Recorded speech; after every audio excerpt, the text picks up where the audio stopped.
હું ગુજરાત કોળી ઠાકોર સેના અધ્યક્ષ જયેશ ઠાકોર. ચલો વિછિયા 9 માર્ચ કોળી ઠાકોર મહાસંમેલન થઈ રહ્યું છે. ફક્ત ને ફક્ત એના માટે કે કોળી સમાજનો એક વ્યક્તિને ન્યાય નથી મળ્યો અને એને ન્યાય ન મળવાની પાછળ 94 લોકોને અન્યાય થઈ ગયો. એ ન્યાય લેવા ગયા એમાં 94 લોકો ઉપર ખોટી રીતે અન્યાય કરવામાં આવ્યો છે. તો ન્યાય લેવા માટે કોળી ઠાકોર સમાજે આજે નહીં જાગે તો જ્યારે તમારી ઉપર વીતશે ત્યારે જાગશો. તો તમે આજે જાગો અને એ પરિવારને ન્યાય જોડાવો. જે 94 પરિવાર ઉપર જે લોકો નિર્દોષ છે એ લોકો ઉપર ખોટી રીતે કલમો દાખલ કરવામાં આવી છે. તો 9 માર્ચ આજ સમાજના આગેવાનો નથી જાગ્યા તો સમાજે જાગવું જોઈએ.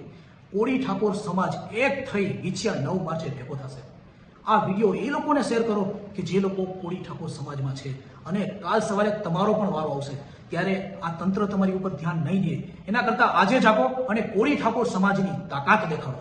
9 માર્ચ વિછિયા હું પણ આવું છું, તમે પણ આવો.